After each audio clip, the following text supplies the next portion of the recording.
you, Madam Speaker, and to my honourable colleague from Sherwood Park, Fort Saskatchewan. Thank you for striking a blow for members being recognized by the Speaker as they rise to speak. I do want to suggest, though, that we've had a confusion in some of the debate here tonight between the concept of oversight and review. I had the advantage, although I don't think at the time I thought it was an advantage, to be participating as much as I could in the legislative review of the parliamentary committee that was looking at C-51 in the 41st Parliament. Justice Major, John Major, who chaired the Air India Inquiry, testified to that committee. And in his opinion, it wasn't, as my friend from Sherwood Park, Fort Saskatchewan has suggested, a lack of tools that meant intelligence agencies didn't share information. Judge Major said it was human nature. He said they just won't share the information. His experience from the Air India Inquiry was what led him to believe that CSIS could have the information and just, out of their own inclinations, wouldn't share it with the RCMP. And this was confirmed for us by a witness who testified on the C-51 as well, an MI5 agent from the UK who'd been a security liaison with Canada, Joe Fogarty, who gave numerous examples. He used the ones that were in the public domain, by the way, and he said he knew of more that we couldn't talk about, that the RCMP were deliberately kept in the dark by CSIS because they chose not to share the information.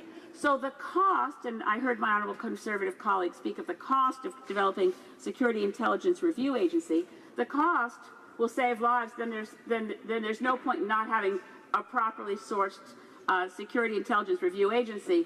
Review and oversight are quite different from review at the end of the year. We desperately need oversight of what our agencies are doing. The honourable member for Sherwood Park, Fort Saskatchewan. Thank you, Madam Speaker. I thank my friend for her comments. There's a few issues that she raised there. One is she makes a distinction that I don't actually agree is a distinction. Well, I mean, it is conceptually a distinction, but in practice, not as clearly. So she talks about agencies having the ability to share information, and on the other hand, whether or not they have the will to share the information. And she points out quite rightly that there may be cases where agencies have the ability but still don't share the information because they don't have the will to share that information. But regardless, I think we should all agree that they should at least have the ability to share that information. And I think if you give agencies the ability but you make it harder for them to share that information, you require them to jump through more hoops to do that, probably you're more likely to draw out that kind of territorial human instinct if it is more difficult to share the information. In other words, people might be willing to share the information if it's easier, but if it's more difficult, that might give them another reason not to, which I think makes the case for, we can't change human nature, right? Some people in this House would like to, incidentally, but that's a whole other topic of conversation.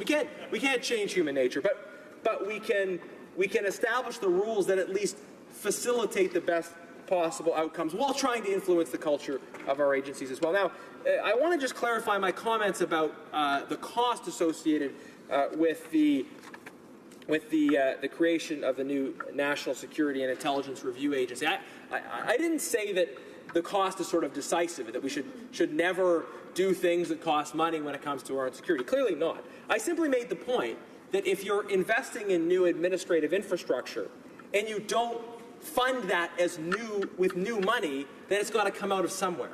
And yes, you can make an argument for this new agency, but it shouldn't come at the expense of cuts to frontline security. That was the point.